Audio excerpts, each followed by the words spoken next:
مداني غم دی وخوړم د عشق په لاره چې راتلم د عشق په لاره چې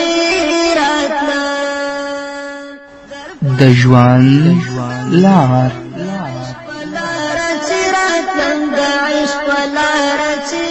وړاندې کوونکی مولوي محمد یاسین فهیم.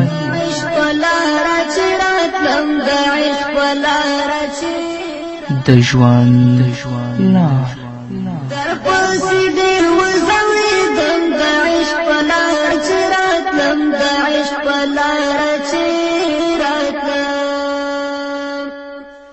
بسم الله الرحمن الرحيم.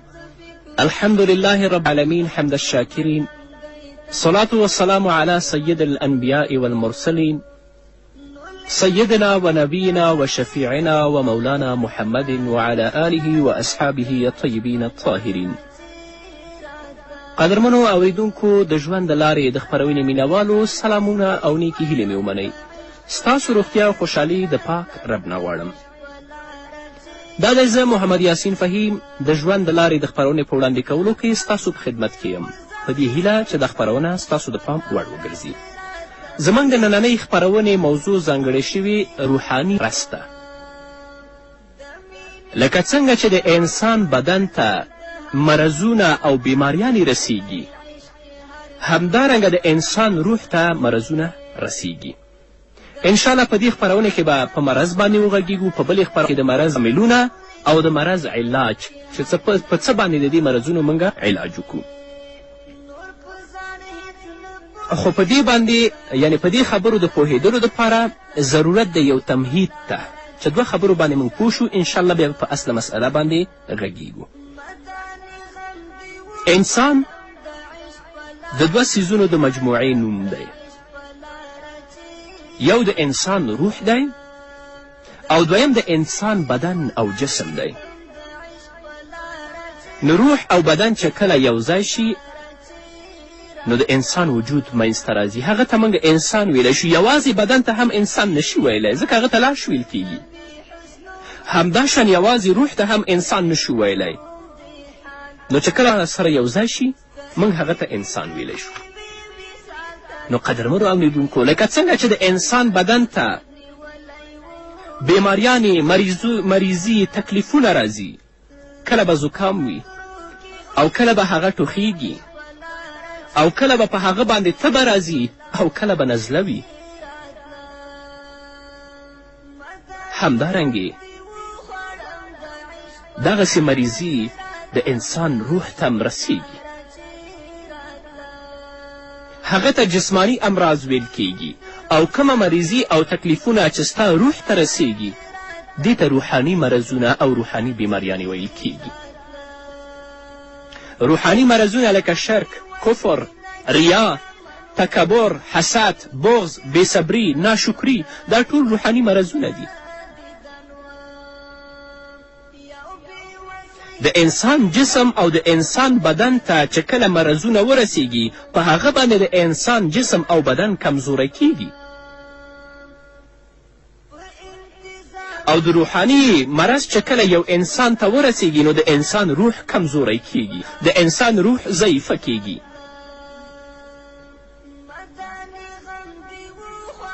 او دواړه بیماریانې، هغه مریضي که د ستا جسم ته رسیږي او هغه مریضي که د ستا روح ته رسیږي، دا دواړه انسان ته نقصان رسوي. یو د انسان روح ته او بل د انسان جسم ته. او دا خبره معلومه ده، هغه تکلیف او هغه نقصان چې د روحاني بیماریو نه انسان ته رسیږي دا ډیر لوی او غټ دی د هغه مرضونو نه چې د انسان جسم ته رسیږي. یعنی د جسمی امراض و نقصانات ډیر کم دي بنسبت هغه روحي نقصاناتو ته. که موږ وګورو چې څومره روح ته زموږ تکلیف رسیږي، هغه نقصانات ډیر دي د هغه مریضي نه چې زموږ جسم ته رسیږي. ځکه که انسان ته یعنی څه خطرناکه جسمانی بیماری یا جسمانی مرض هغه ته ولګیږي نو د هغې به علاج وشي، په 100 ډاکټرانو به وګرځي او که د هغه علاج ونه شي نو زیات نه زیات به دا وشي چې هغه ته به مرګ راشي او د مرګ د راتلو نه به پس ټول جسماني مرضونه ختم شي په راحت کې به شي. خو قدرمنو اوریدونکو که یو انسان ته روحاني مرض ولګېده او دې انسان د خپل د روحاني مرض علاج او تداوي ونه کړه نو د دې نقصان به دلته هم د بې آرامي بې اطمینانه کېدو او د بې سکونه کېدو په صورت کې وي، یعنی په دنیا کې، او د دې بیماري نقصان به د مرګ نه وروسته د آخرت په ژوند کې هم وي، کم ژوند چې کله هغه ختمېدونکی هم نه دی. په دنیا کې به سکون نه لري، په دنیا کې به اطمینان نه لري، په دنیا کې به آرامه ژوند هم نه کوي. هغه څوک چې کفر، شرک، بدبختی، تکبر و حسد ته لاس دی، دنیا ژوند به هم خراب وي. او د مرګ نه وروسته د آخرت په ژوند کې به هم هغه ژوند چې هغه به کم ختمېدونکی هم نه وي، هغه ته به دومره تکلیف او نقصانات وي لکه څنګه چې الله رب العزت او محمد رسول الله صلی الله علیه وسلم موږ ته په خپلو احادیثو کې بیان کړي ده.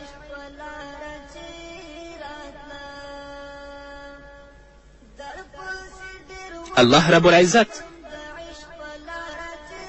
د جسمانی او د بدني مریضیو د علاج دپاره الله ډاکټران پیدا کړي، الله حکیمان پیدا کړي، الله طبیبان پیدا کړي دي،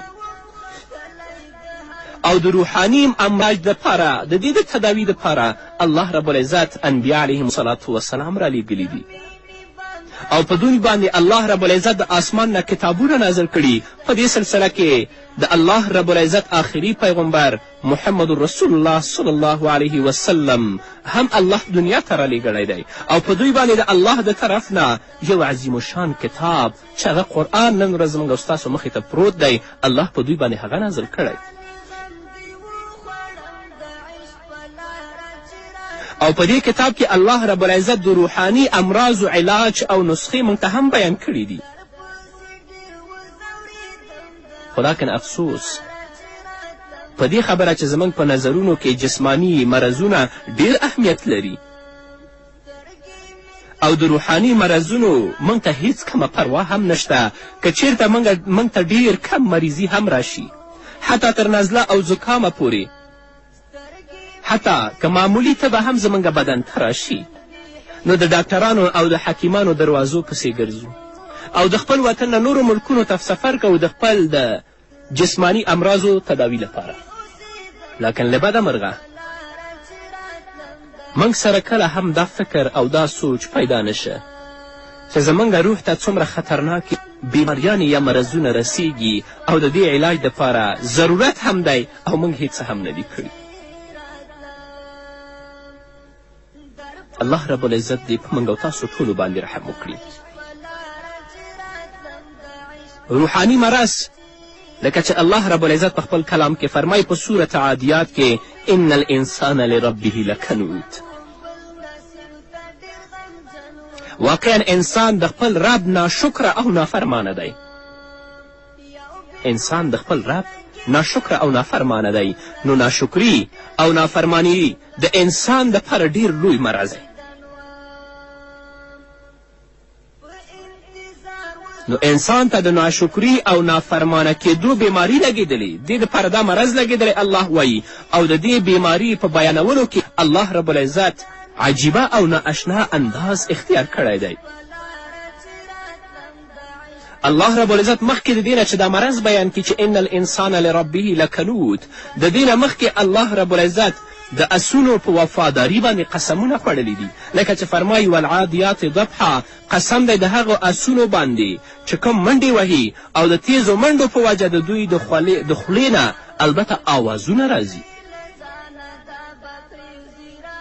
فالموریات قدحا، قسم دی په هغو اسونو باندې چې کله هغوی منډې وهي په هغې ځمکې باندې چې هلته کاڼې وي او د دوی د پښو نه د اور لمبې اوچتېږي. فالمغیرات صبحا فاثرن به فوسطن به جمعا، قسم دی په هغو اسونو چې کوم د سبا په وخت کې د حمله کولو دپاره دومره تیزه منډه وهي چې د شپې شبنم سره ناستې خاورې او دوړې هم د خپل پښو سره اوچتوي. او دا اسونه د غشو او د تورو په باران کې د دښمنانو په صفونو کې داخلیږي. د دې قسمونو خوړلو نه وروسته الله رب العزت څه وایي؟ ان الانسان لربه لکنود. الله وایي ای انسانه ته نه ګورې او فکر نه کوې چې یو اس د خپل مجازي مالک او د خپل د خاوند لپاره څومره فرمانبرداره دی، د هغه څومره وفاداره دی چې هغه مالک هغه اس ته ساه هم نه ده ورکړې او نه یې هغه اس پیدا کړی دی او نه یې د هغه په بدن کې روح اچولی دی. او دا اس یعنی د اس د ژوند او د مرګ اختیار د دې خاوند په لاس کې هم نه دی، بلکې هغه دپاره 2 وخته یا 3 وخته څه واښه او څه خوراک ورکوي. نو دا اس د خپل د مالک څومره فرمانبرداره دی چې مالک ده لره دومره تیزه منډه ورکوي چې د تیزې منډې د وهلو د وجې نه هغه اس ستړی شي او د هغه د خولې نه آوازونه راخي. بیا هم دا اس انکار نه کوي، منډه وهي. او دا اس د خپل د مجازي مالک دومره فرمانبرداره دی چې کله په هغې ځمکه باندې چې په هغه کې کاڼي وي هغه ته منډه ورکوي، هغه زغلوي، نو د تیزې منډې د وجې نه د اس د پښو نه د اور شغلې پورته کیږي. همدارنګه دا اس د خپل د مجازي مالک دومره فرمانبرداره دی چې د سبا په وخت کې د حمله کولو دپاره چې کله د دې مالک او د دې خاوند هغه ته دومره تیزه منډه ورکوي چې د هغه د پښو سره هغه ناست ګردونه د ځمکې نه د طوفان په شان باندې اوچتیږي. همدارنګه که دا ملک د اس د خپلو دښمنانو په صفونو کې د غشو او د تورو په باران کې داخلول وغواړي، بیا هم د اس د خپل د ځان پروا نه کوي او د خپل مالک د حکم په وړاندې تابعدار وي او د دښمنانو په صفونو کې داخل کیږي. لکن انسان ان الانسان لربه لکنود، انسان چې دی د الله دپاره ناشکره دی او د الله رب العزت نافرمانه دی.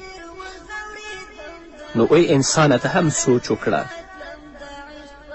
ای انسانه هم ته په دې باندې غور وکړه چې یو اس د خپل مجازي مالک دومره فرمانبرداري کوي او حال دا چې په اس کې عقل هم نشته، په فکر هم نشته، هغه د فکر او د سوچ صلاحیت هم نه لري. نو انسانه ته خپل د حقیقي مالک څومره ناقدره یې، کم مالک چې ته یې پیدا کړې، کم مالک چې وجود درکړه، کم مالک چې تا ته بدن درکړه، کم مالک چې د ستا په بدن کې بیا روح واچوه او بیا یې ستا ټول اندامونه صحیح او سلامت برابر کړل. هغه پروردګار چې تا ته د سوچ او د پوهې دپاره عقل او شعور درکړه او وروسته د دې نه الله بیا هم داسې پرې نه ښودې بلکې د ستا د ژوند د ټولو ضروریاتو انتظام الله هم وکړه، نو ته د خپل حقیقي مالک ناشکره او نافرمانه یې. ان الانسان لربه لکنود، واقعا انسان د خپل رب ناشکره دی. اس ته ګوره او ستا ژوند ته ګوره. قدرمنو اورېدونکو، د خپرونې دې وخت کې زه لنډې دمې ته دمې نه وروسته زموږ خپرونه دوام لري، په دې هیله چې تاسو هم زموږ ملتیا وکړئ.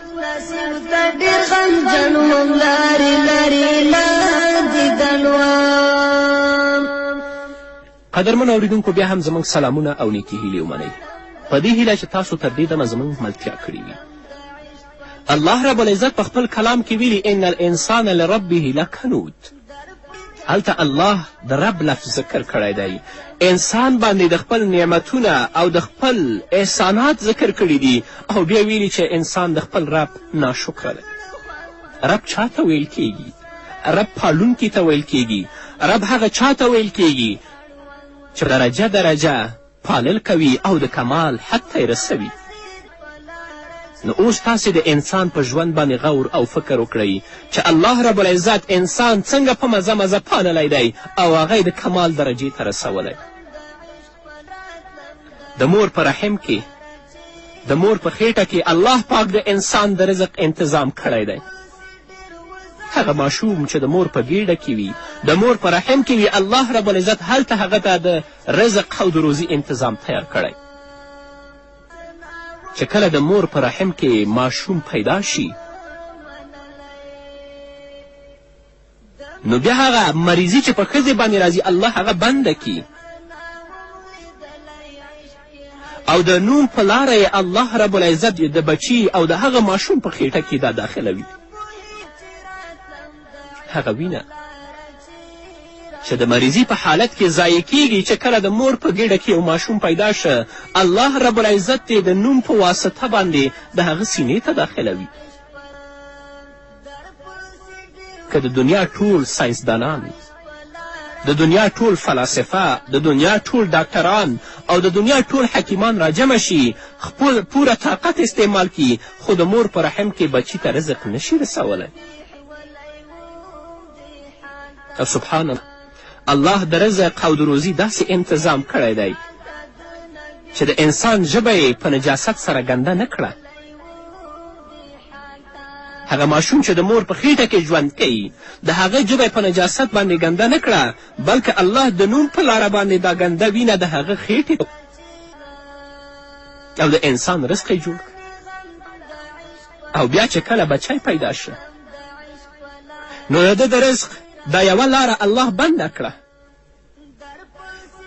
کومه رزق چې الله رب العزت دې ته د نوم د لارې ورکوه الله دا د رزق لاره پې بنده کړه نو ماشوم چې پیدا شي چیغه به کي او په ژړا به شي چې الله زه چیرته لاړ شم زما خو د رزق لاره بنده شوه رب د کائناتو به ورته وفرمی چې انسانه یېرېږه مه زما نوم رب دی ما ستا د رزق انتظام د ستا د مور په خیټه کې کړی و او اوس به هم کوم نو که د ستا د یو طرف لاره د رزق بنده شوه خو ما ستا د مور په سینه باندې د پیو 2 چینې روانې کړې او د ستا دپاره مې د رزق 2 لاره خلاصې 2.5 کاله پس چې کله مور د خپل بچي ته شیدې ورکړي او مور بچی د شیدو نه بیل کړي بیا به ماشوم په ژړا شي او په چیغو به شي چې الله زه چیرته لاړ شم الله به ورته وفرمی چې انسانه ته یېرېږه مه زما نوم رب دی ستا د رزق لاره بنده نه شوه که دا 2 لارې د رزق په تا باندې اوس بندې شوې مور تا ته شیدې نه درکوي ما ستا دپاره د رزق 4 لارې نورې خلاصې کړي دي وانزل من السماء ماء د آسمان نه باران وروم او ستا د رزق انتظام به وکړم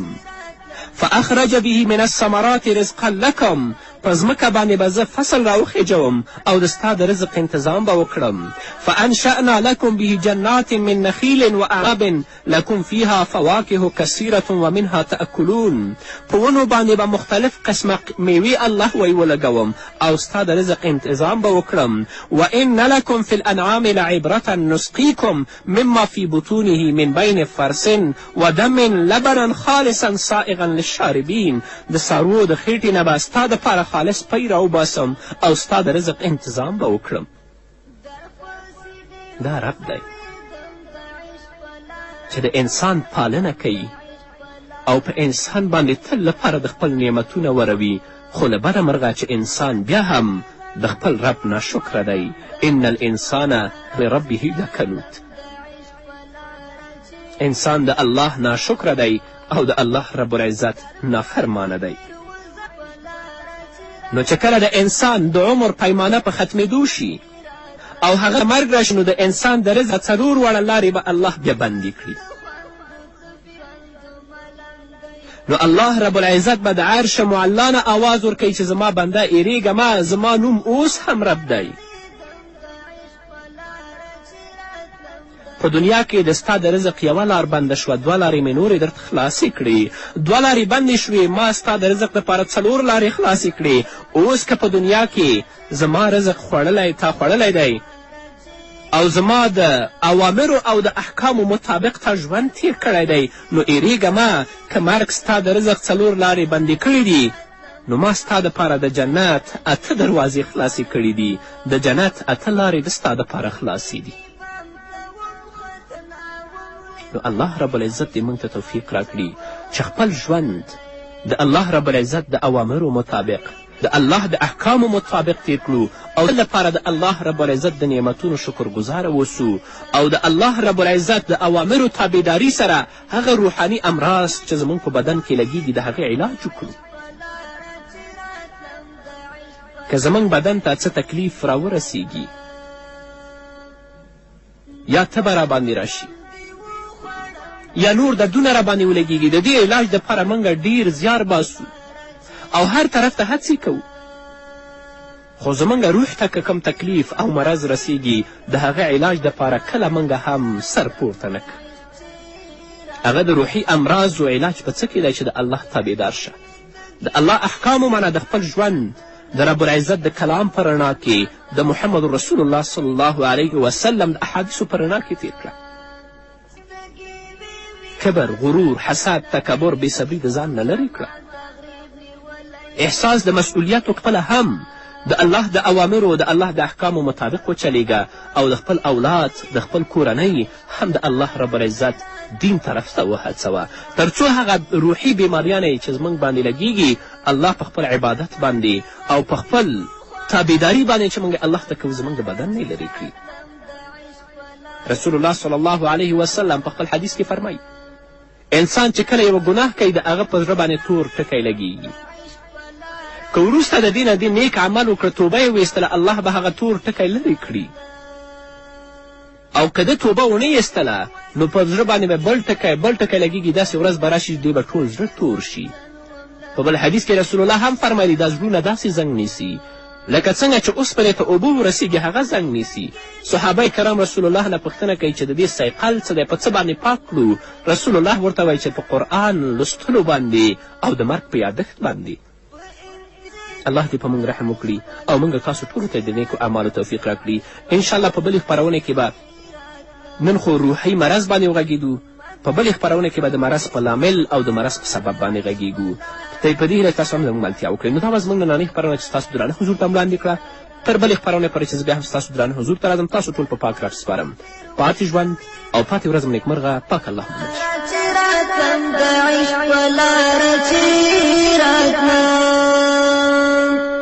زما غم خوار جانانا اوس مې بیل نه کړې له ځانه دا به پرېږدي راته ګرانه. زما غم خوار جانانا اوس مې بیل نه کړې له ځانه دا به پرېږدي راته ګرانه. لهي بېلتون ته نه ورځم د عشق په لاره چې راتلم، د عشق په لاره چې مداني غم دی وخوړم د عشق په لاره چې راتلم، د عشق په لاره چې راتلم. درپسې ډېر وځورېدم د عشق په لاره چې راتلم، د عشق په لاره چې راتلم.